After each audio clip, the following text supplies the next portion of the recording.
remember we got them a water pump and we dug a well and all that? Well, sometimes their water pump is now not working. It works sometimes and sometimes it doesn't. So it's time that the motor needs to be replaced. And I forgot to look it up, but it's 17,000 Kenyan shillings, which is, I can't remember how much it is, but you can ask ChatGPT real quick and we'll figure that out. 17,000 shillings, and they need a new motor for that water pump. Said the well is perfect, so they can manually get the water out. It's just when to forcefully pump out, it's not working all the time. So everything is still doing good, but that motor needs to be replaced. So I told him I would make the need known, and we'll see what we can do. It's only $131, so it's not much compared to what it could be. So thank you, Jesus. We're just going to continue to believe the Lord, and He'll lay it on someone's heart to bless them. Okay, so we're going to talk about following the shepherd, following his voice.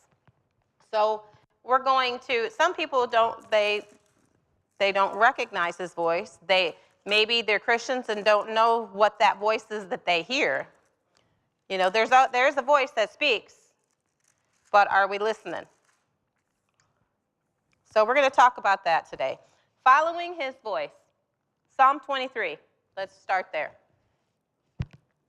The Lord is my shepherd, I shall not want. He maketh me to lie down in green pastures. He leadeth me beside still waters. He restoreth my soul. He leadeth me in the paths of righteousness for his name's sake. Yea, though I walk through the valley of the shadow of death, I will fear no evil, for thou art with me. Thy rod and thy staff, they comfort me. Thou preparest the table before me in the presence of mine enemies. Thou anointest my head with oil. My cup runneth over. Surely goodness and mercy shall follow me all the days of my life, and I will dwell in the house of the Lord forever. Okay, that's beautiful words. Psalm 23. We all know it. So, and some of these facts I might have already told you, and you might have already heard them from someone else. But as we're going through this lesson today, I think it's important that we think about the difference, what sheep are and what the shepherd does for them. Okay, so sheep are dependent animals. They are not especially good at finding their own way. They don't defend themselves well. They don't recognize danger. So they need a shepherd for direction, for protection, for food, water, and care. So sheep tend to wander. Isaiah 53:6 says, all we like sheep have gone astray. So it compares, it compares it to us to a sheep. They can drift little by little without realizing how far they've gone. That is much like us spiritually, right? We rarely get far from God in one giant step. We don't usually decide, well, that's it, I'm walking away. No, it's just the gradual drifting until we're out of his touch, out of his care. Number 2, sheep need to be led. They do not naturally know the safest path. They don't know where good pasture is or where clean water can be found. That makes he leadeth me so important, right? If he leads me, he knows where the water is. If I lead myself, I might just be thirsty. 3, sheep are vulnerable. They are not built to fight predators. Their safety comes largely from staying near the shepherd. This isn't my lesson. This is just a precursor to the lesson, okay? This is just some facts about some sheep. That's why I'm reading it. It's a word for word here. Okay, so spiritually, our strength is not in being independent from God, but remaining close to him. Number 4, sheep can become fearful and unsettled. A shepherd's presence brings security. So that helps explain, I will not fear evil, for you are with me. So the next one, sheep recognize and follow the shepherd's voice. Jesus uses that same scripture in John 10:27 that says, my sheep hear my voice, and I know them, and they follow me. Number 6, Sheep need help when they get into trouble. A sheep can become trapped, injured, exhausted, or separated from the flock. That makes "He restoreth my soul" especially beautiful, right? A sheep does best when it stops trying to choose its own path and stays close enough to the shepherd to follow. So, God did not compare us to sheep because sheep are impressive, right? Sheep are not very impressive animals. They're impressionable animals, but they're not very impressive. They're pretty. He compared us to sheep because sheep desperately need a shepherd. So here's a question we need to ask ourselves. If I really am a sheep, why am I fighting so hard to be my own shepherd? A sheep and a shepherd are two different species, right? A sheep cannot be a shepherd. That is exactly why our pastor doesn't like to be compared to a sheep, or a shepherd. Yeah, it's a position. Shepherd is a position. It's not what he is. Anyway, so Romans 8:14. I didn't tell anybody this one. So let's see. Romans 8:14. Romans 8:14. Where are we? It says,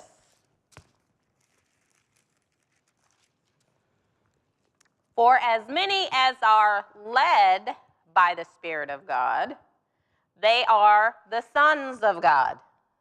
Right? Okay. So, if I really am a sheep, why am I fighting so hard to be my own shepherd? For as many as are led by the Spirit of God, they are the sons of God.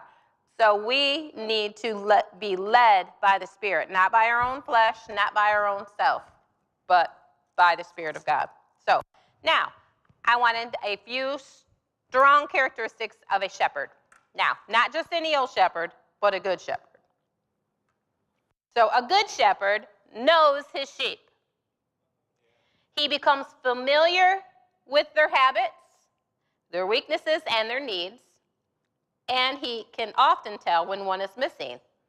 How can you have a whole herd, a whole flock of sheep? I don't know how many is in a flock, maybe 100, 150. How can you tell when one's missing? Because you know the sheep. Well, they all look the same, not to the shepherd. They all are unique and different in their own way. So that's how you know a good shepherd. So he can even tell if they're not acting normally. Well, Jim doesn't usually act this way. There's something wrong with him. So he goes and checks out Jim, the sheep. So a good shepherd, number 2, leads rather than abandons. He goes ahead.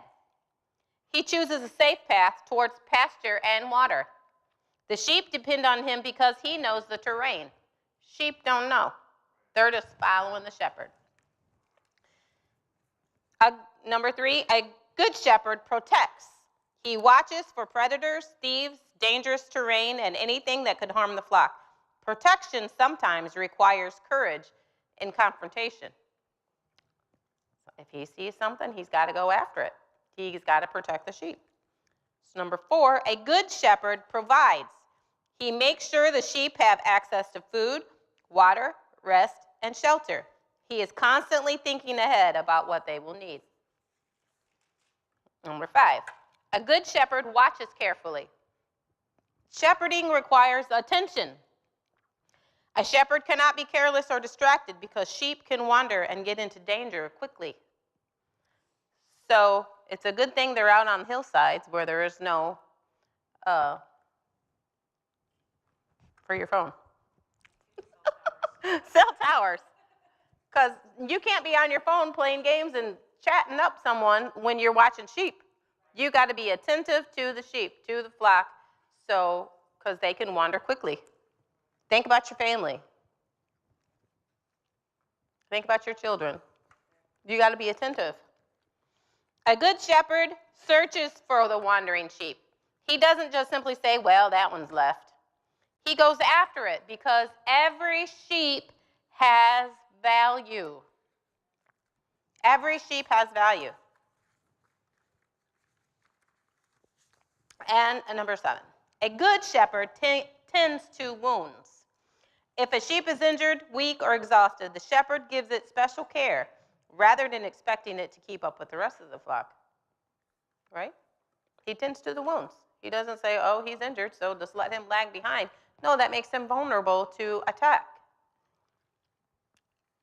Number 8, a good shepherd is patient because sheep can be stubborn. They can be frightened and slow to respond. A shepherd has to keep guiding them without giving up. Now, the shepherd carries responsibilities the sheep were never designed to carry. The sheep does not have to know where tomorrow's pasture is, but the shepherd does. The sheep does not have to know what danger is around the next bend, but the shepherd does. The sheep's responsibility is to stay near enough to hear and follow. Got to stay close to the shepherd so you can hear and follow. When I insist on being my own shepherd, I take on burdens that God never intended for me to carry. Right? I'm not a shepherd. I'm a sheep. Okay, so that's the information about sheep and shepherds. So I wanted to talk about that before we get into our lesson. So I want you to keep those things in mind as we're talking about following his voice. Okay, so the direction of my life is determined by the voice I choose to follow. Right? So the wonderful thing about God is he doesn't make us follow him. Right? We don't have to. It's a choice. I choose to follow. God is not merely a God who gives commands from a distance. Right? He is a shepherd who walks before his people. He goes before me. He leads me before me. So, now, Psalm 23, when we're talking about the Lord is my shepherd, notice that David never says, I found green pastures. No, he leads me. He makes me to lie down. He leads me there. He restores my soul. So everything good happened to David here in this chapter because he followed the shepherd. So God leads me beside still waters, not chaos. Right? If I get into chaos, what happened? I probably led my own self there. Because when God leads, he leads me to peace. Right? Now, okay, don't get twisted now, because now some of my mind even went there too. But it was for a purpose. When Jesus was led by the Spirit into the wilderness for temptation, okay? So he did that. He did. There was a purpose for it. All right? He had peace the whole time. He had the words to say to fight the enemy. He didn't go in there unprepared. Right? So, he leads me into green pastures. He does not lead me into scarcity and lack. He leads me into green pastures. There is where I get my sustenance, right? He leads me in paths of righteousness. He does not lead me into things that will bring regret. What happened when I have regret? I have led myself somewhere that I should never have been. I have followed another voice, and now I have regret. If I would have followed the master's voice, the good shepherd's voice, I would not have that. I would have the blessings. I would have the water. I would have the sustenance. I would be in right standing with him. Now, he said, he leads me through valleys. Now, I have a different, this is the valley of the shadow of death. So that's different than just a regular valley. Now, valleys, I've talked about this before. People don't like valleys. But valley is where the good water is. Valley is where the green grass and the flowers are. The thing about the valley is people want to stay there. And it's not meant to stay in the valley. It's meant to pass through the valley. So you stay there as long as you need comfort and you need rest. But when you feel sustained and ready, then you get up and start moving again, right? So, but this is talking about the valley of the shadow of death. So he leads you through the valley, not around. He doesn't go around every hardship, but what does he say? In the valley, he restored my soul. So if you're in a place where you don't feel like you feel alone, you feel abandoned, maybe it's time to get up and move. Yeah, you might be in the wrong place. Maybe you've stayed somewhere a little bit too long. And it's time, and I'm not talking about a physical place here. We're talking spiritually. If you feel like you're down, it's time to change your position. Right? So, because in the valley, your soul is restored and renewed. And when he says, I will not fear evil because you're with me in the valley of the shadow of death. Evil can't touch me in the valley of the shadow of death. I'm not afraid. If I'm a Christian and I'm following after the Good Shepherd, I'm not afraid of death. I'm not afraid of dying. What's scary is because we've never done it. We don't know what it's supposed to feel like and what it's going to be like. But I know who's waiting for me when I close my eyes. So it's not scary that way. It's going to be scary because I don't want to leave, you know, but not scary in the way that, you know, I'm frightened. So where else does he lead us? He says, surely goodness and mercy shall follow me all the days of my life. That's if I follow, then these things will follow. If I follow him, then these other things will follow me. Surely goodness and mercy are going to follow me. And then where am I going to dwell forever? In the house of the Lord. It's not temporary comfort. I'm going to be forever with him if I continue to follow him. So, and that's wonderful. If you've got, I preached about that time, remember? That surely goodness and mercy shall follow me. They're with me all the time. They're going to follow me all the way to heaven. If I keep following him, they're chasing right after me. Surely goodness and mercy, here comes goodness and mercy. They're coming right with me. All the time. I can't get away from it. If I'm following him, they're following me. So the shepherd doesn't promise it's going to be easy, but he promises his presence. You go anywhere you want to go. David says, if I make my bed in hell, behold, you're there. He doesn't leave you just because you quit following him. He's there because he's with you. Right? That's what David said.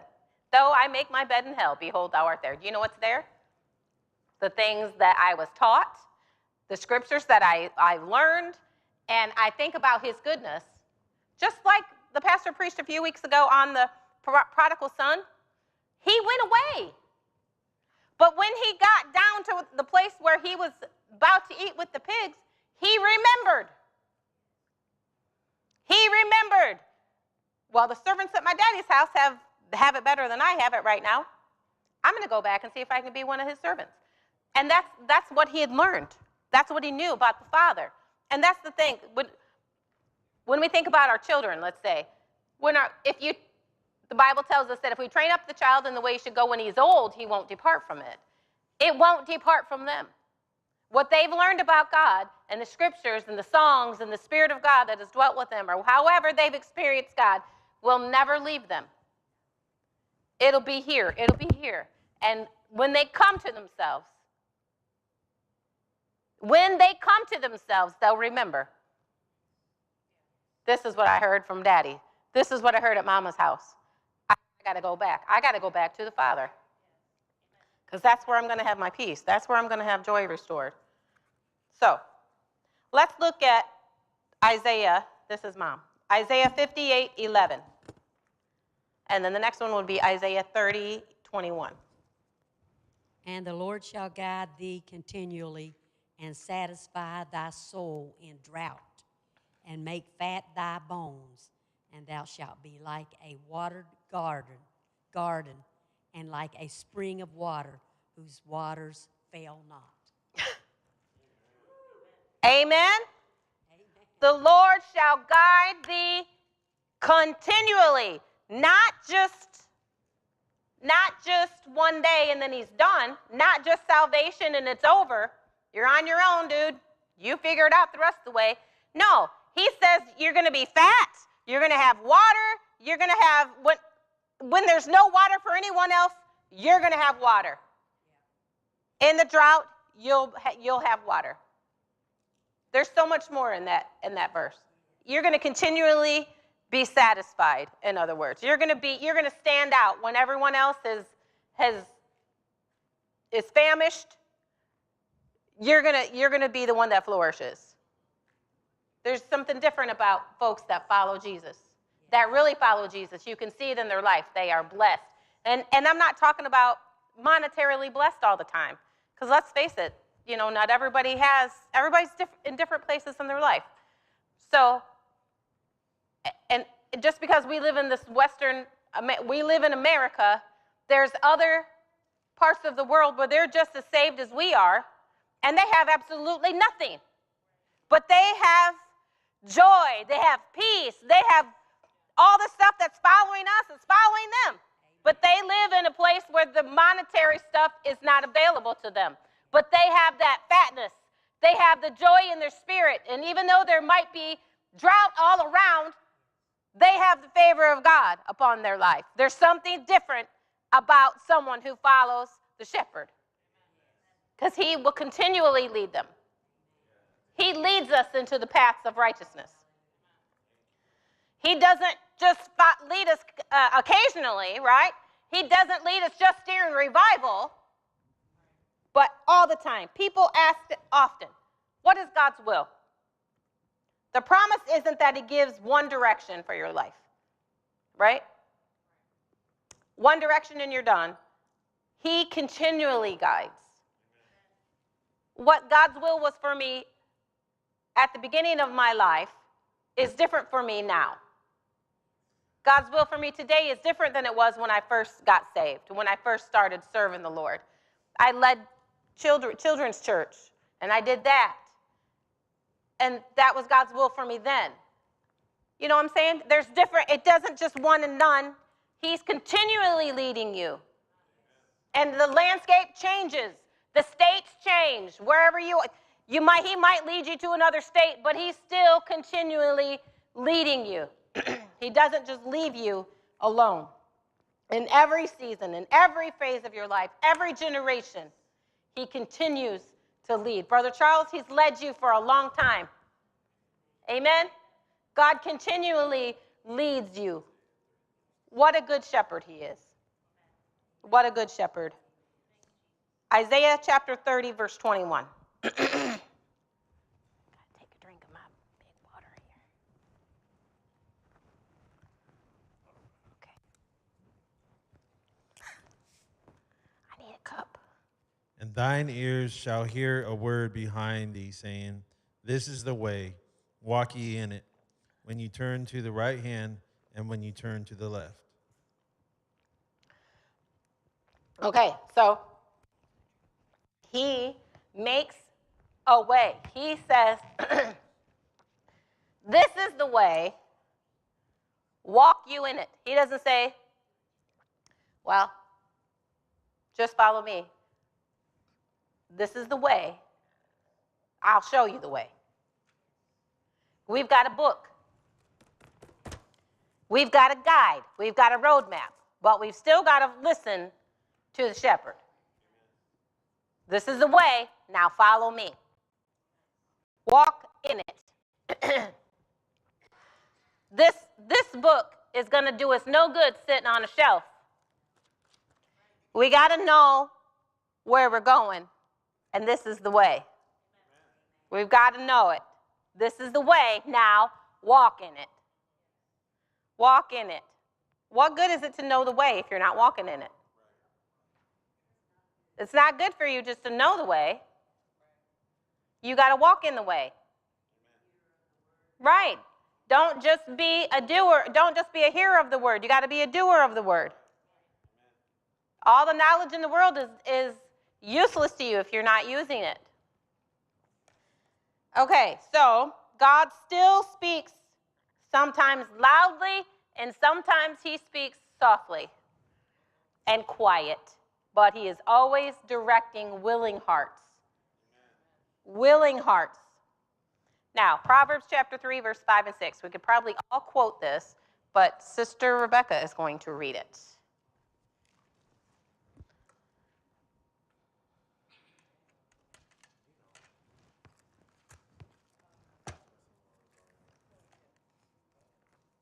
Proverbs chapter 3. Here we go. Trust in the Lord with all your heart and lean not on your own understanding. In all your ways acknowledge him, and he shall direct your paths. Okay, so sounds easy, right? Trust in the Lord with all your heart. Lean not into your own understanding, but in all of your ways, acknowledge him. And then what happens? Then he shall direct my path. Okay, so he simply doesn't bless the road that we've already chosen. Right? He directs the road.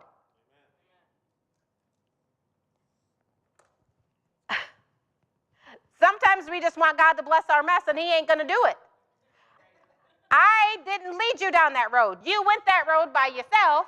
I can help you to get out of that road, but now you follow me. Don't just think that we're going to continue down this road and be blessed. We're not. You're going to have to stop what you're doing. You're going to have to turn around. You're going to have to repent and start following me now. Because if you don't, you're going to end up in a worse situation. Right? So follow him in all your ways. He's going to direct you. So Psalm 32:8. Did somebody get that one? And then I'll read John 10.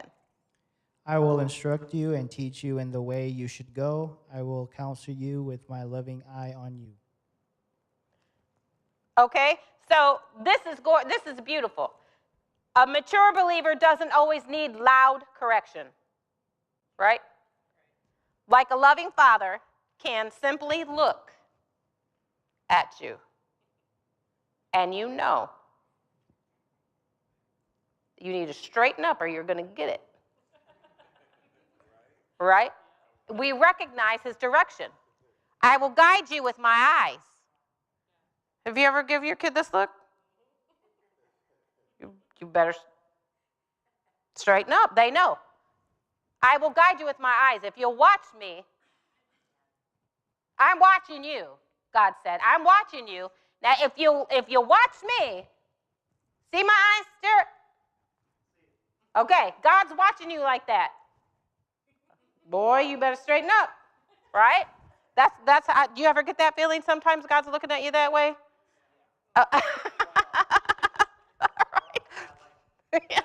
I recognize that look. I mean, look at my parents. I know what that look feels like. They're amazing, but they expected a lot out of us, which was good because I'm still serving the Lord. And that loud nonsense, and I appreciate that. Okay, so now I'm going to read a little bit out of here. John chapter 10 talks a lot about, okay, that's 11, about the sheep and the shepherd here. John chapter 10 and verse 14 is one. Okay, hold on. There's one. Okay, verse 11 says, no, wait. It's all, okay, just hold on. I'm just going to read it. Verily, verily, I say unto you, he that entereth not by the door into the sheepfold, but climbeth up some other way, the same as a thief and a robber. But he that entereth in by the door is the shepherd of the sheep. To him the porter openeth, and the sheep hear his voice, and he calleth out his own sheep by name, and he leadeth them out. Okay? This is a parable, but it's Jesus. It's talking about Jesus here. But he that entereth by the door is the shepherd of the sheep. This is Jesus talking about. And this is Jesus telling the story. He says, and when he putteth forth his own sheep, he goeth before them, he leads them, and the sheep follow him, for they know his voice. Do you know the voice of the shepherd? Do you know his voice? A stranger they will not follow, but will flee from him, for they know not the voice of strangers. Now, he said, he spoke this to his disciples, but they didn't have any idea what he was even talking about. So again, he says, verily I say unto you, I am the door of the sheep. I'm the shepherd. And all that ever come before me are thieves and robbers, but the sheep did not hear them. I am the door. By me, if any man enter, he shall be saved and shall go in and out. So in and out and find pasture. The thief cometh not but for to steal, kill, destroy, but I am come that you might have life and that you might have it more abundantly. But there's a rule. You got to follow the shepherd. You got to be in proximity to the shepherd.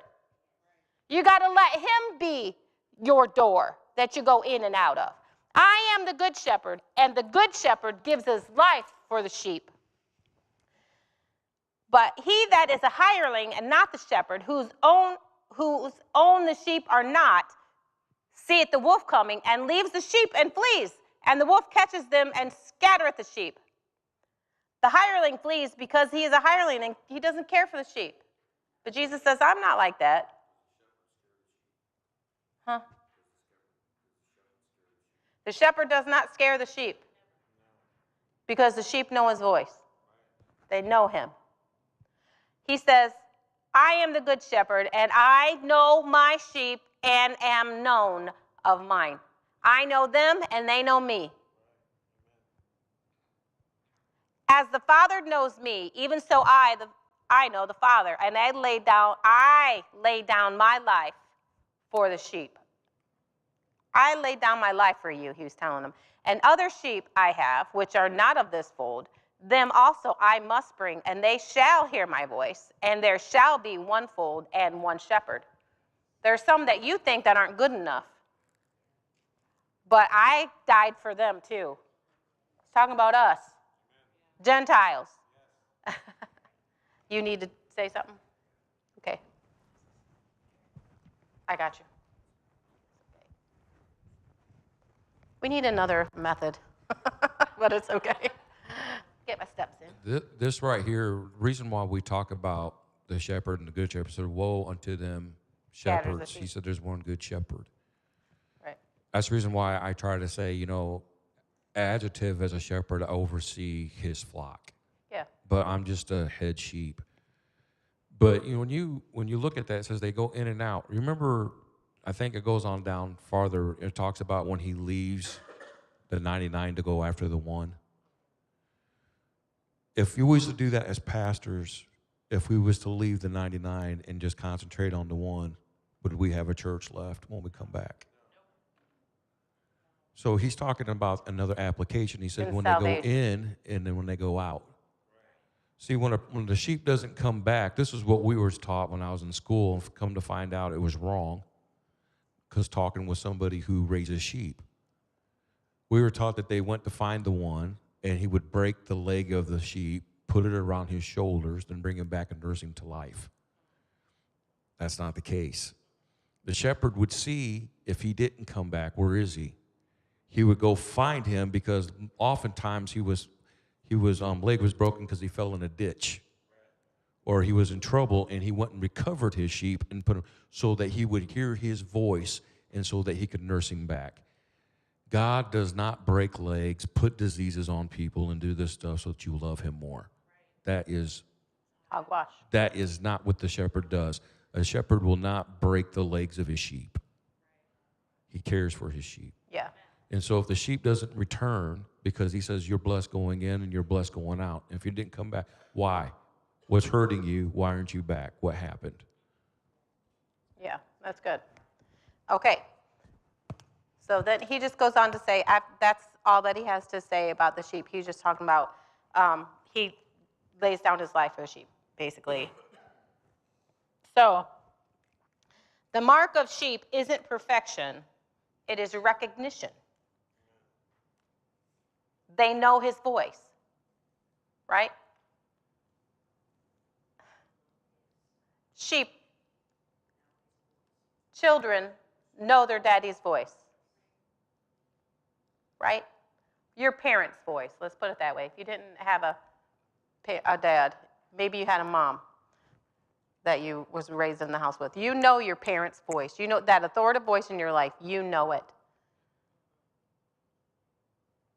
And most families I found have, like, if they're in a store or something and you get lost from one another, they'll have a, or Marco, or something. They'll have something that they'll have a recognition so that you know. I knew my dad's snap anywhere in church, anywhere in the store. Everyone in the church knew when he was trying to get mine or my brother's attention.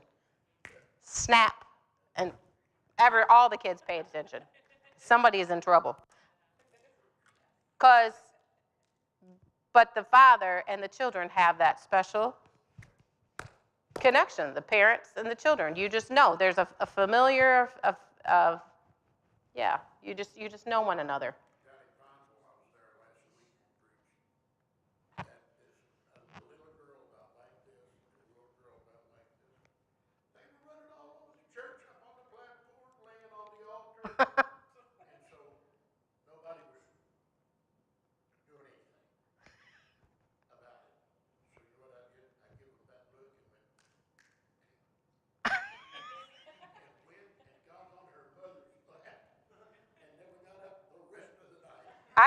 I have given the side eye to kids that are acting up, and them,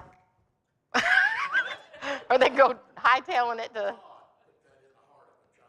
Yeah. Yeah. They don't have that. Yeah. Over their children.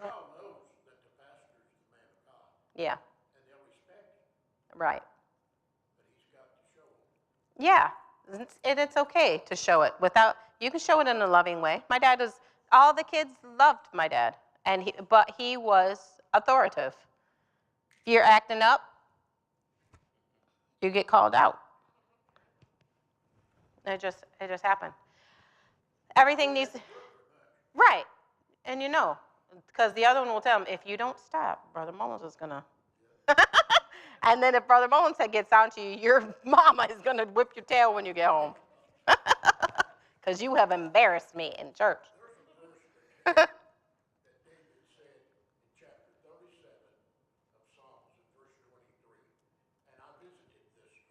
Yeah. Of a good man. Ordered. And he delighteth in his way. Right. So you know when you're not going God's way. Right. You already know it. Sure. You don't have to have a preacher over your wife, checking on your but you know. Yeah.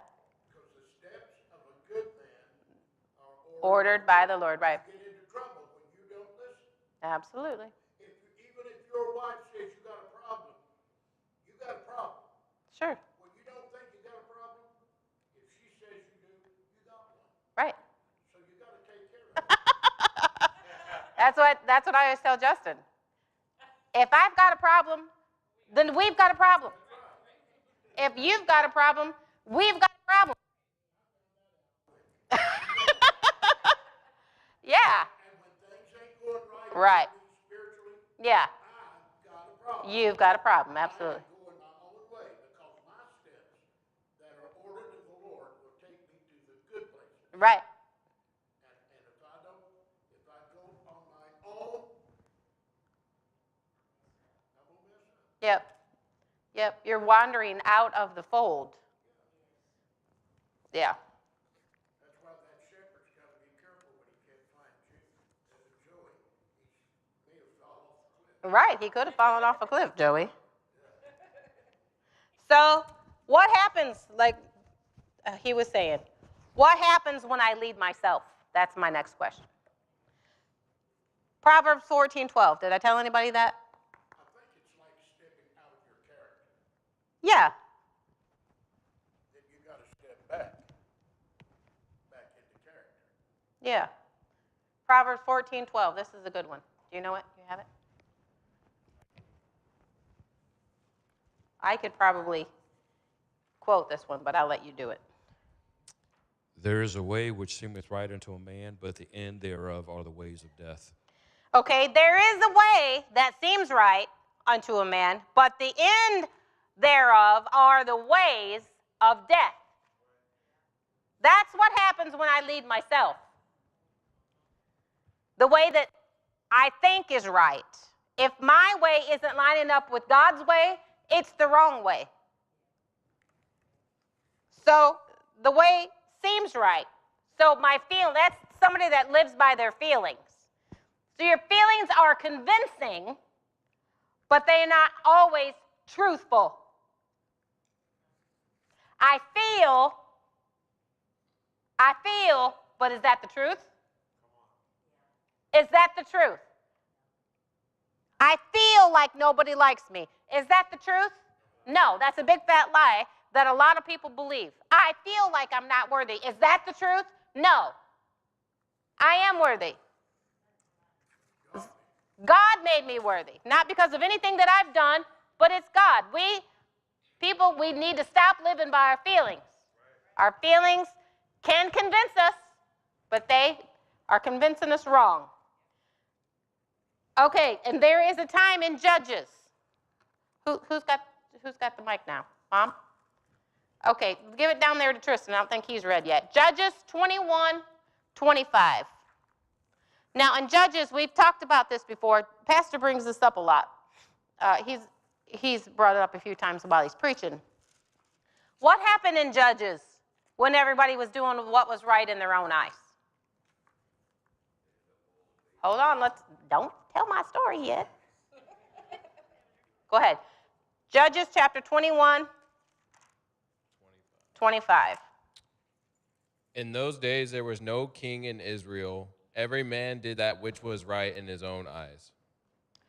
Okay, and you know what happened? Chaos. They started burning their babies, started eating horses' dung.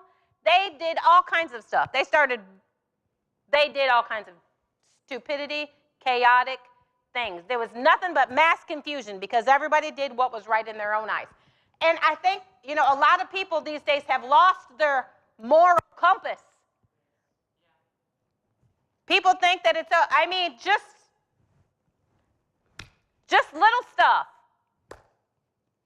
People think it's okay to just speak up well, it's my right to say, no, there's rules. There are rules. When you have a meeting, you don't just blurt out. There's rules of order, right? But people think, well, that's my right. I can say whatever. No, there's a rule here. There is a way that you need to do things. And then people think that they go to work and they think, well, I'm going to go in late today because, I need more sleep than that because my doctor said, if you want to get paid, sweetheart, you need to show up on time. And if you show up late for 3 days in a row, you're done. You can't do what's right in your own eyes. There is a way that you need to follow, right? And those are simple things, but they're spiritual things. You can't just say whatever you want to anymore. You can't just do whatever you want to anymore. You have to do what's right according to the Word, not what you feel like is right. Because your moral compass might be off, right? If you haven't been in the Word and on your knees talking to Jesus, then you're probably just doing whatever you want to do and whatever you feel like you should do. But there is a way that is right and then there's a way that seemeth right. The way that seems right is not always the right. It's what feels good. That's what feels comfortable. That's what I've always done. Well, it's time to line up with the Word. None of us are perfect. We make mistakes, of course, but we don't start our day saying, well, I wonder how many mistakes I can make today. No, we start out, Lord, direct my footsteps. Help me to speak life to people. Help me to live for you today. We want to do right, right? If you want to hear from the shepherd, you got to stay close to the shepherd. And like Justin always says, if you want the rewards, when he goes to the store, you got to be with him. You're not going to get a treat if you don't go to the store with me. But if you go to the store, you get a treat. That's how our kids did it, you know. That's why they all wanted to go with it. Now, they didn't go with me because I didn't have no money. Mama doesn't always get the treats. But if they went with Dad, he had the money to get the treats. So, anyhow, there is a way that seems right. So, this verse here, every man that did right in what seemeth right in his own eyes, summarizes an entire generation. Everyone became their own compass. And whenever anyone follows themselves, confusion follows. It's just confusion. It's chaos. Who's the leader here? What's the rule? I mean, if everyone went their own, what they felt like, their own speed limit, my goodness. Well, I don't feel like stopping at this stop sign today. Well, how many accidents is there going to be? You know, there have to be rules because we're sheep. We're dumb. We need a shepherd. We need guidance. We need every man. We need guidelines. Your children, they need guidelines because they don't know. They don't know that if they touch a burning stove, they're going to get burned. They don't know that. You got to tell them, don't touch that. It's hot. You got some? Yeah, this happens at work all the time. We have signs posted, park here, then get out of your truck and go check in, right? Right. And drivers, they pass that sign all the time. They block the way and everything. They think, oh, I didn't see the sign. I didn't see the sign. The sign is big. But they're not reading the sign. Oh, my goodness. I was out there and I tell them, hey, no, you guys got to go get back in line. You are not first, sir. Go. Get in line. Yeah, that's good. Yeah, yeah. I've been guilty though.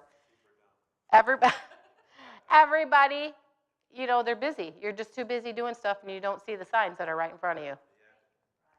I cracked up. We went to Warren Dunes on Saturday, and I don't know if I didn't point it out because we were right next to them, but as we were coming onto the beach, there's a big sign that says, absolutely no charcoal grills. About 5 feet back, there was a Hispanic man. Grill, big bag of charcoal. Like this. He was grilling. I'm like, yeah, you see this? I mean, it wasn't even farther down. It was like right behind the sign. It was hilarious. Oh my gosh. It was so funny. I about lost it. I told my kids we had a good laugh. Not even, I mean, right behind the sign. Oh, Jesus, that was funny. Anyhow, so Isaiah 53:6, we already read it. It says, all we like sheep have gone astray, right? So notice that sheep don't usually rebel dramatically, right? Not usually. They simply wander. Sheep just wander away. They get farther away from the shepherd. Wandering can happen when the shepherd's voice is no longer within our earshot. Because he's usually talking to the sheep. If he's not talking to you, he's talking to someone else. So they hear his voice, right? And he's singing. David sang. So while he was out there with the sheep knew his voice because he was singing to them and singing to the Lord, and they heard. So, but it happens, they wander away when it's just one step, and then another step, and another until they're lost. Yeah. Have you ever seen those cows? I'm not seeing many sheep. A cow can be standing on his own side of the fence in this beautiful grass, and he'll reach over the fence to chew the grass on the other side. That is the dumbest thing. But we do that. We have food all around us. We have the presence of God all around us, and yet we want to step into the garbage on the other side. Why would we do that? It's only good on the top, but it's rotten underneath. You know, it's just surface pretty. Sin is fun for a season, but when it gets down to the underneath it, the consequences of it are terrible. You don't want to eat that too much. You have a bellyache, right? So people don't often wake up wanting to be far from God, but distraction happens gradually. It just happens. Now, just give us a couple more minutes. I want to get down here to this one, and we're up here. We have a few more scriptures. James chapter 1, verse 4, it says that a person is drawn away of his own lust. Sin happens when a person is drawn away of his own lust and he's enticed. Okay, what does it happen? I can't remember how it goes, but I know it says a person is drawn away by his own lust and he's enticed. So most of the time, we blame the devil. The devil gets the blame for a lot of stuff, right? And it's really our own flesh. That's the culprit. We fall into things. I call it fall in. It's not fall in. We get into stuff when we are led away by our own lust, our own thinking, our own eyes, and we get into it. That's the culprit. Our own fleshly desires have pulled us away. It's not the devil. It's you. You've quit listening to the master. You've quit listening to the shepherd's voice. Get closer to the shepherd. Yeah. Tempted. There we go. Own lust and enticed.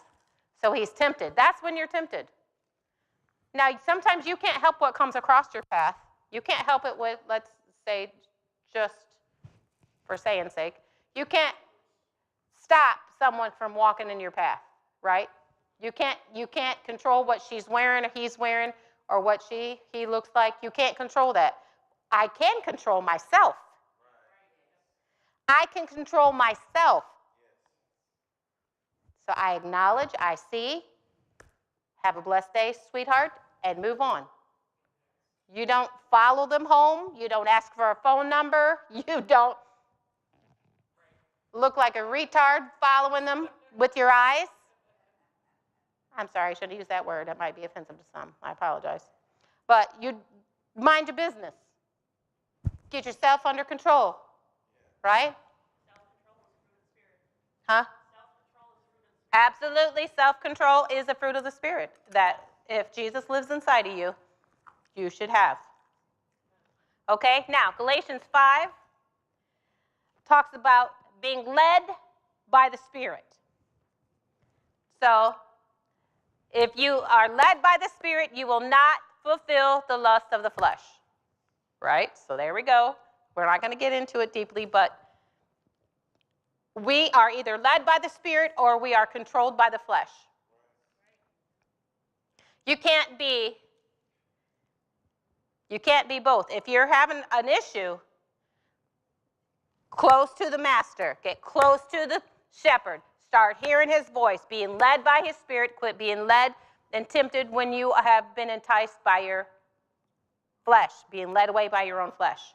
So the Spirit produces peace when we follow after him. There's life and there's peace.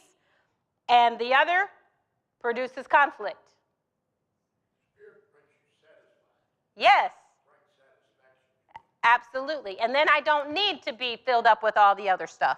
If I did an illustration one time with ping pong balls and water, but if you're so filled up with the Spirit of God, there's no room for all that other stuff.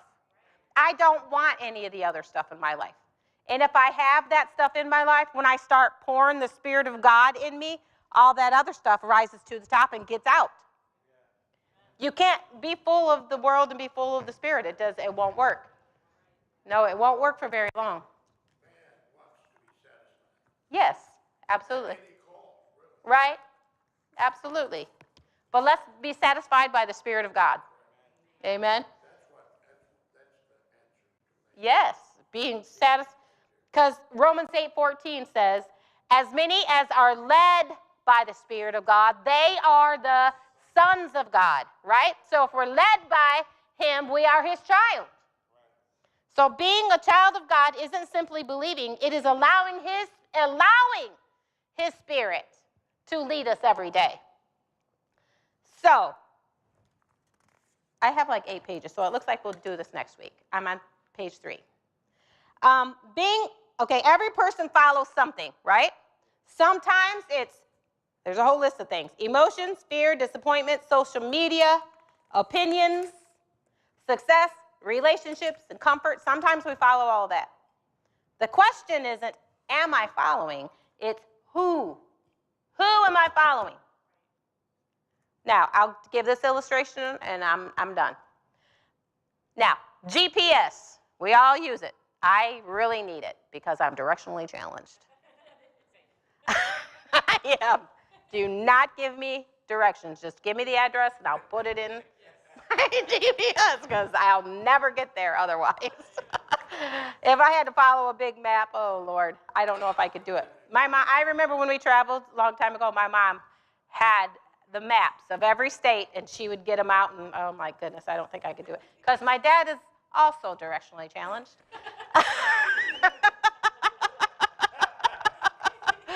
But he's still here. He's 80 years old, and so I think there's hope for me. Yeah.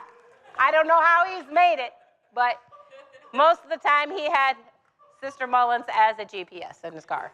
So, anyway. Where am I at?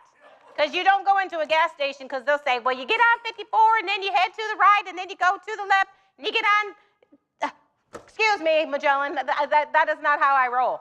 You need to just tell me you go to the big store, and then you turn by that big light and that big tree, and then there's a Walmart down there on the left, and there you go. Don't tell me to go east and west. I have no idea what that means. Oh, good grief. I don't know if my kids are that way. No, you're pretty good at it? So you're directionally challenged too? Yeah. I mean, I can do familiar, but then if it's in a different time of day, if it's at night, I'm like, I don't know where in the world I'm at.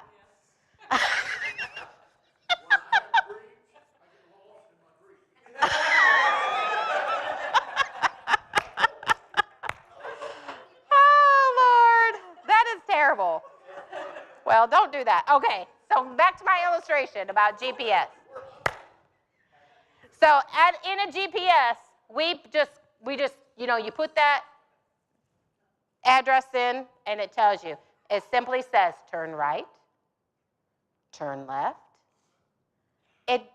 If I ignore it, it doesn't get angry at me, right? It's simply, what does it do? It recalculates, right? So how thankful am I that God is better than a GPS, right? Even after wrong turns, he lovingly says, just come back this way. Just follow me. His grace is greater than my detours. Because honestly, I couldn't make it without him. I mean, even like in life, I couldn't make it without a GPS. I can't make it without Jesus. I can't make it without him. I follow him. I lead him. If his Spirit ain't there, I don't want to go. So if you ever go to places, like there's a couple places that I don't think that Christians, unless you're led to go there, I don't think they belong. Because God's presence isn't there. I know he's there when you take him because he's with you. So that's not what I mean. But there's certain places that Christians, they don't have no business being. Because you don't blend in. You stick out like a sore thumb. Why am I here? The atmosphere is ugly. I just feel, I got to get out. You know, I've been to a few places like that.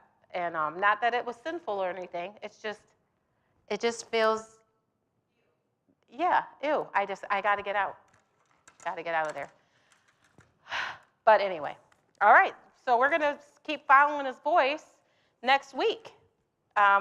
We've got a few more pages, and we'll see if we can add some more stuff to this so we don't have a short lesson. We never have a too short lesson. So next time we'll pick up on Psalm 143 and verse 10. All right, does anybody have any questions or anything to add? Yes, ma'am. The devil works the same way.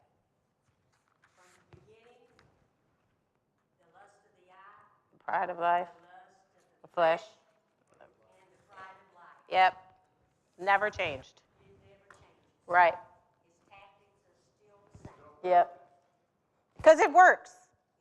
It still works. It's still the downfall of people. Pride of life, lust of the flesh, lust of the eyes, and the pride of life. It gets us every time. You're right. Okay, anybody else? All right. I think do we have a quiet weekend? Teens are meeting here at the church? Okay.